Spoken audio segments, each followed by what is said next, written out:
আমার পাগলা ঘোড়া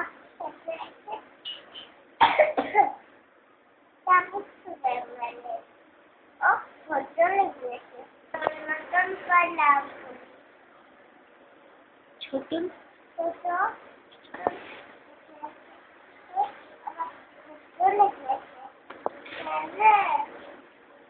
আমি পোকা বাসায় গিয়ে